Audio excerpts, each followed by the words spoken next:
Welcome back to Headbangers History, where every riff tells a story. I'm Fred Carroll, and today we're cranking it back to a year when the world didn't just listen to metal, it lived it, it bled, it buried it. This is the story of 1986, a year soaked in legacy, littered with bodies and fueled by riffs that still echo decades later. So if you're a younger headbanger just digging into the roots, this is your map. One of my proudest moments is introducing or reintroducing a new or forgotten band. I want to be that crotchety old bastard on his front porch, withered and old, smiling as a car passes by with an old school thrash band blaring through the speakers. So if you were there, this is your journal. Because 1986 didn't just change metal, it crowned it and then killed one of its kings. Let's get this thing going. This is Headbangers History. Heavy metal, partner, heavy metal. Macho rock and roll. I'm your host, Fred Carroll. Fred? Turn it up. Hate that rock and roll.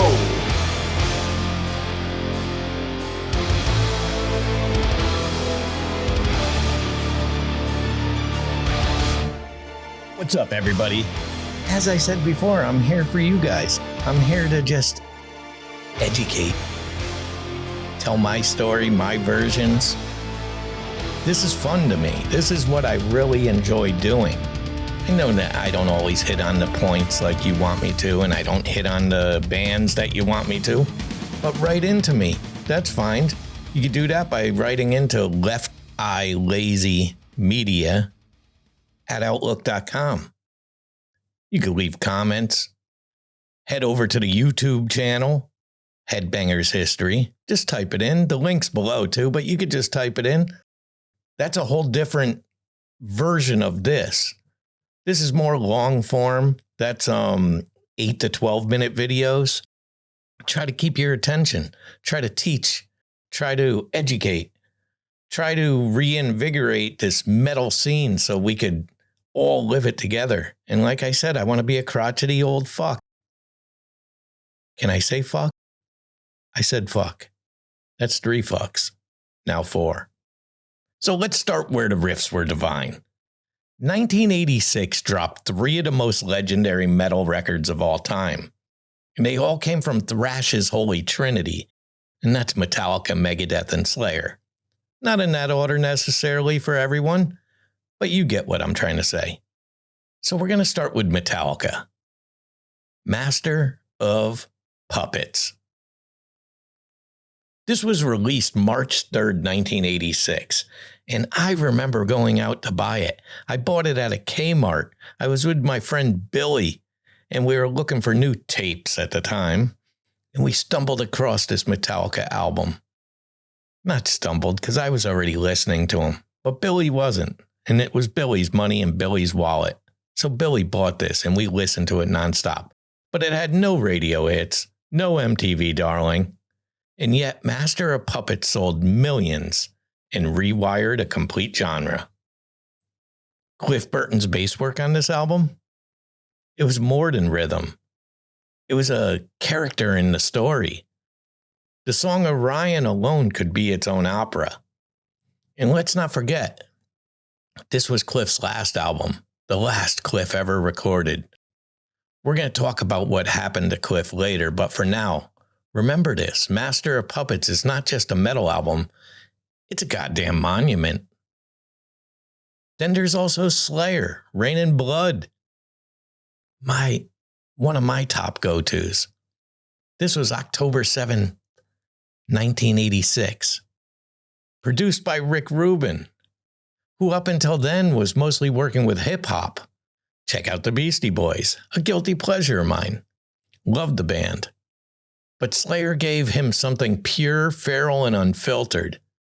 This was 28 minutes long, start to finish. No ballads, no filler. Just sonic war crimes from start to end. And yeah, Angel of Death, that track. Banned, protested, dissected in the press. Slayer didn't care. They never apologized. They just chose to play louder. But then there's Megadeth. Peace sells, but who's buying? Dave Mustaine's second full length after being fired from Metallica. And yes, the dude shows up with a vendetta, which always helps. But Wake Up Dead, Devil's Island, Peace Sells. The bass line alone made MTV's Headbangers Ball lose its mind.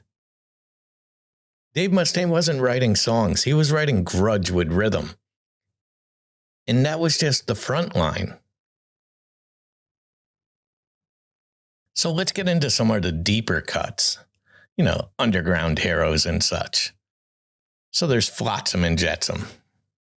Doomsday for the Deceiver.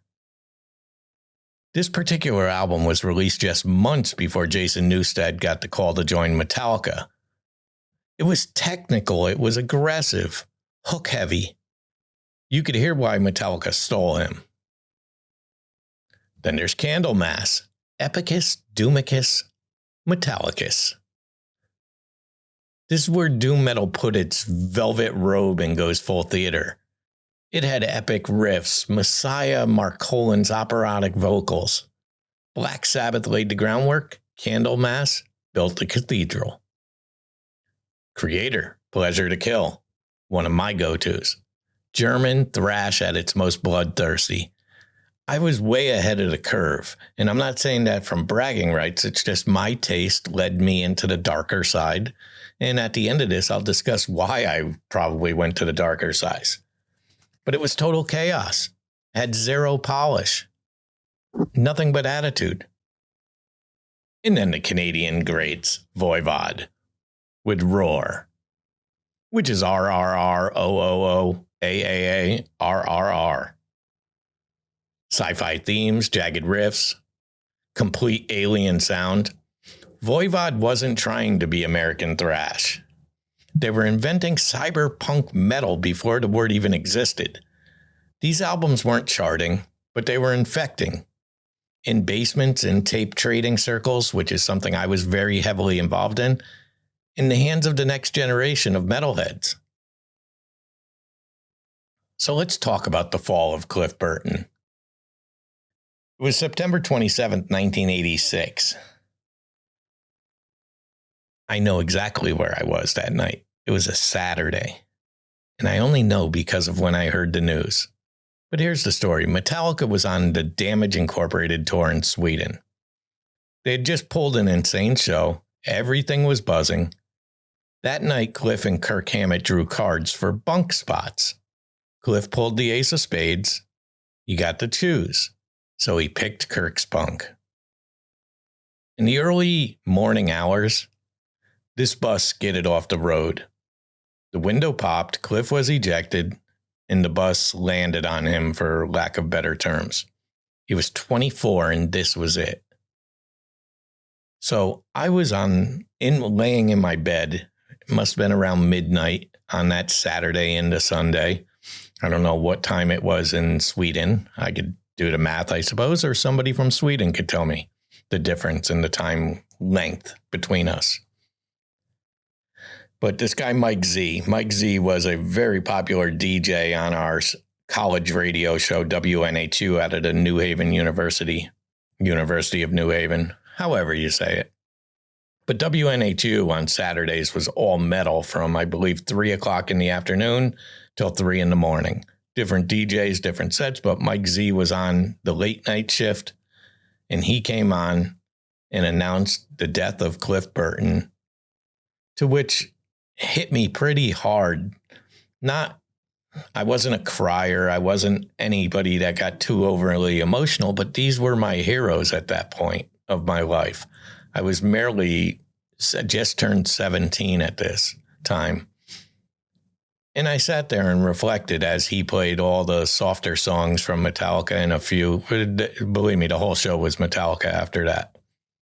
And he just faded into Fade to Black. And boy, does it hit different at that moment. Cliff Burton didn't just play bass. He somehow managed to make his bass sing, snarl, and speak in tongues. His fingerprints are on every modern metal bassist style. The man left the planet, but the tone never left. So then there were some shifts in music, like crossover, doom, glam, chaos. 1986 wasn't just thrash. It was every kind of metal mutating at once. So let's talk about crossovers.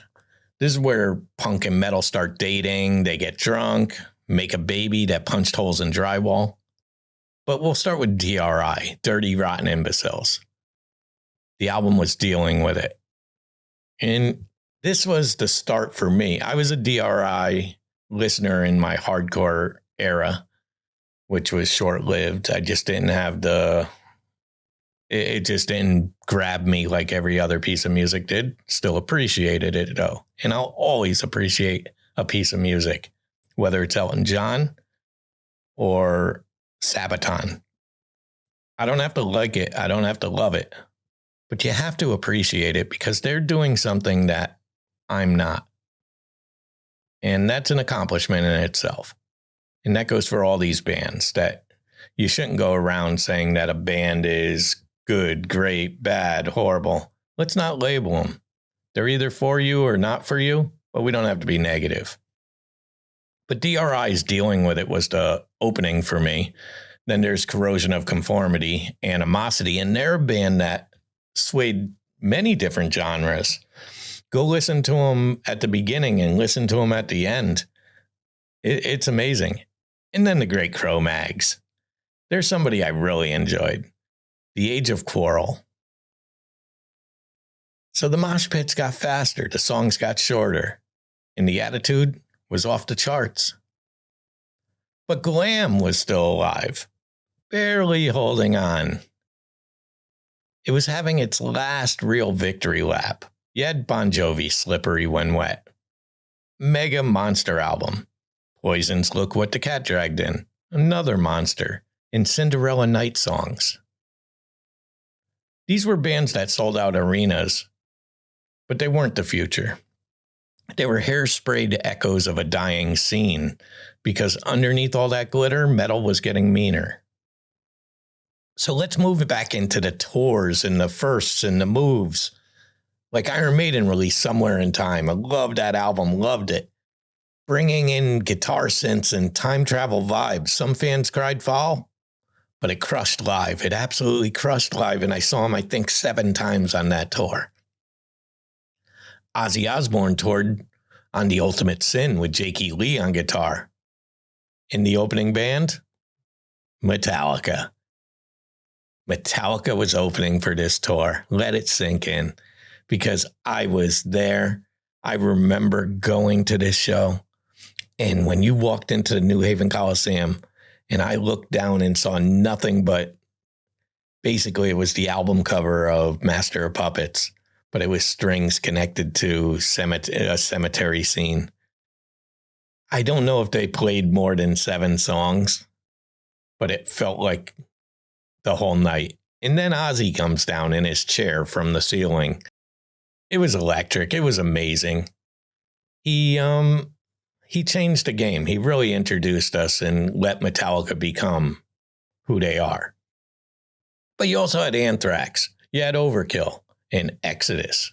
They were tearing up North America on the club circuit, building the second wave of thrash loyalists.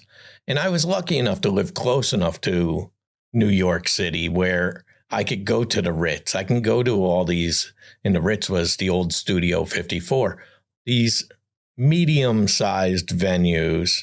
I had Toad's Place locally in New Haven. Go check it out if you don't know what Toad's Place is. Go read about the history of it. It's quite amazing little club in the Yale district. But I had L'Amour's in Brooklyn. You had another L'Amour's. I can't remember where it was. I know one was in Brooklyn and one somewhere else in New York. But I had the Hartford Agora, which was in Connecticut here. All these played metal bands. Metal bands were playing everywhere. It was quite amazing time to be alive and not to have the responsibilities that I have today, such as paying bills and bullshit. And colonoscopies. Did I talk about my colonoscopy? Maybe this isn't the show. But you had Voivod, Celtic Frost, or Celtic Frost. I don't know how you say it. I say Celtic. but I also say laboratory when I'm reading a book that says laboratory. Be you. But Voivod and Celtic Frost were blowing minds in Europe, showing metal didn't need LA or New York City to evolve. I've seen them both live. I got to see Celtic Frost with my friend Ronnie's band actually opening up for them, and it was amazing. And this was right in my town of Branford, Connecticut. If you look at Branford, Connecticut on a map, it's a dot. So that was the basics of 1986. A year of masterpieces, a year of movement, of mourning. It was the year metal grew teeth, and they were sharp ones. The year it took risks, lost icons, found new sounds. And if you weren't there, you missed a revolution. But here's the thing, metal doesn't forget. It only echoes. And in 1986, those echoes started shaking the earth. You still could go back and look at all this. You have the power at your fingertips. It's an amazing time to be alive and to be young and in the metal scene. There's a list of bands that you have never heard of. And then for those who have been with me through these 50 plus years, there's a list of bands you've forgotten about. Go back, search the history, because history matters. So this has been Headbangers History. I'm Fred Carroll, and every riff does tell a story. Do me a favor and subscribe, follow, and if this episode ripped your face off, share it with someone who still thinks metal started in 2001. Because we'll be back next week. And maybe next time we tear into a new year. And that's it.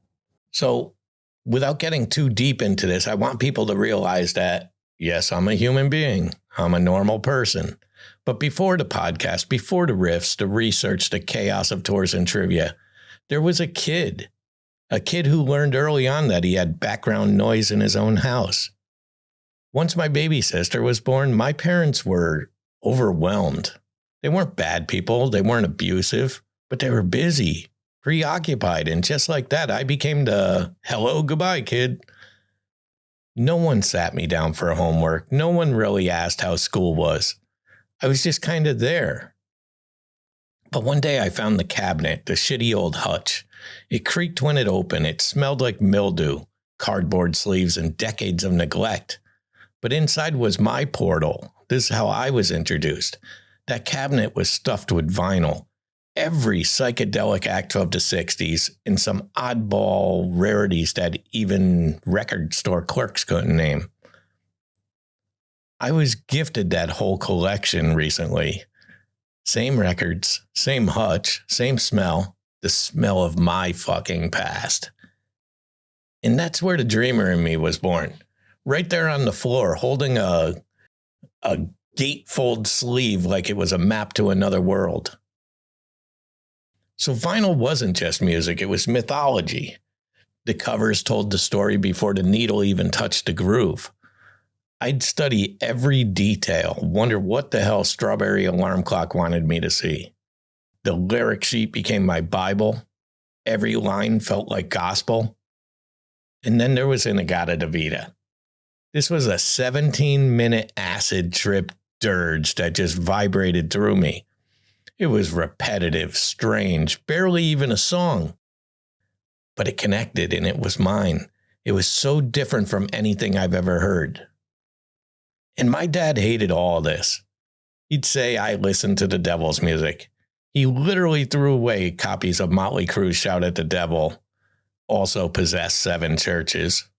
My Iron Maiden posters that littered my wall disgusted him. And yeah, it pissed me off, but it also gave me range. I was exposed to everything. 60s psych, pop, folk, funk, metal, jazz, punk. And one day I stumbled into the record store that would define the left turn my brain was ready for. And that was a band called Witchfinder General. The album Death Penalty. I found it at a Cutler's Record in downtown New Haven. And I think that's the moment where it changed my sound.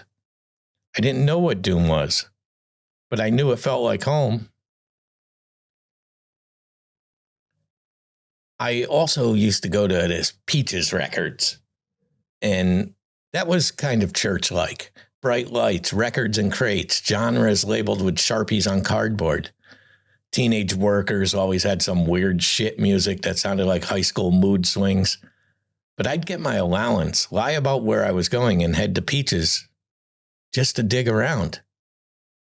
And that's where I started with the Quiet Riot or Def Leppard, early stuff. Other times I found Venom, Carnivore, something so filthy it felt illegal. I know not all this is chronological and I'm just shooting off the hip here, but these are just memories as I'm trying to describe to you who you're dealing with here when I give you the Headbangers history. I want you to know who I am. Be my friend. You don't have to be my enemy. You don't have to love me or like me. You also don't have to listen if you don't love me or like me.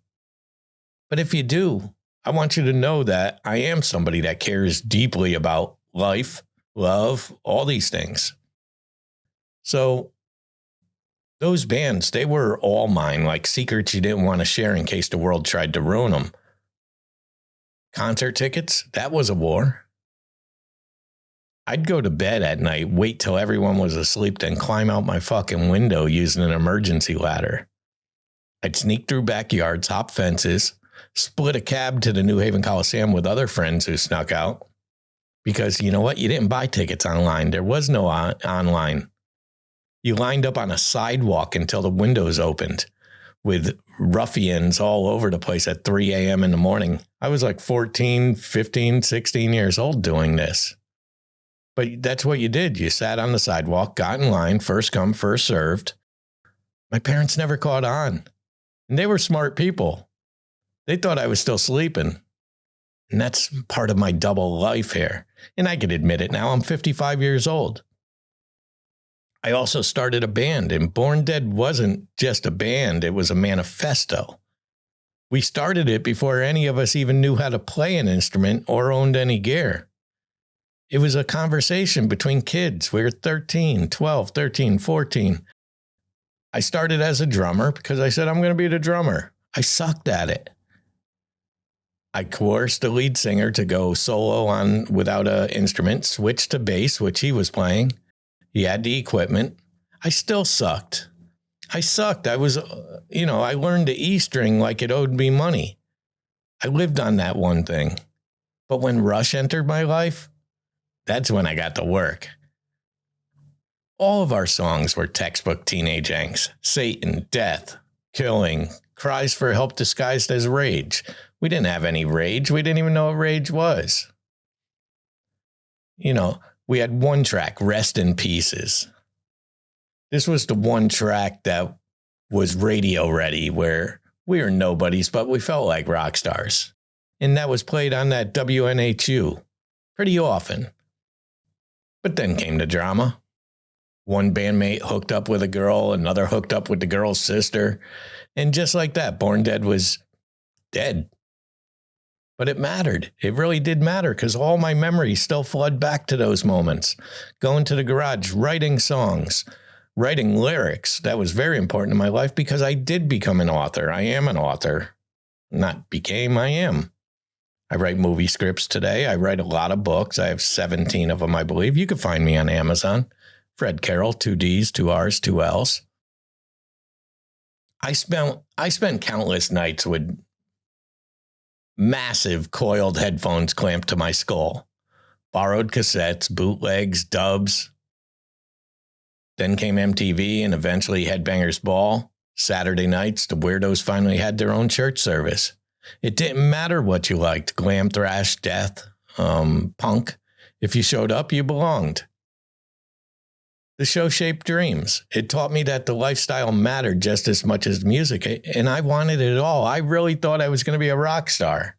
Foolish me. But I'm a dreamer. Still a dreamer. Still have dreams of making my own films. And speaking of, first time I saw Flash Gordon on HBO, I was at a friend's sleepover. I was 10. The world exploded for me into color, insanity, rock soundtracks, fantasy.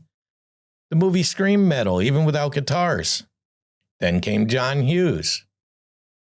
The Breakfast Club hit me like a lyric you didn't know you even needed. The Brain, The Basket Case, The Criminal, I was all of them.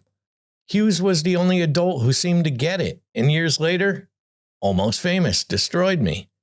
I was William. I was Penny Lane. I was the music. The line that guts me every time is when William turns to her and says, I have to go home. And she just waves her hand into his face and goes, poof, you are home. I felt it. I still feel it. Even talking about it, it's emotional. So I didn't pick writing. Writing picked me. First it was lyrics, then short stories, then novels, then screenplays.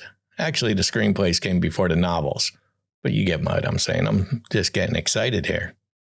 So I learned that words are riffs too, just quieter. Stephen King taught me how to haunt people. John Hughes taught me how to hug their trauma. My new book, Exit Interview, which I'm working on now, is taglines to workers don't just leave, they disappear. I can't talk too much about it, but if you pay attention, there's a connection to John Hughes there. Read the book when it comes out. Do me that favor. In the screenplay that I recently wrote, Don't You Forget About Me, is a spiritual sequel to The Breakfast Club.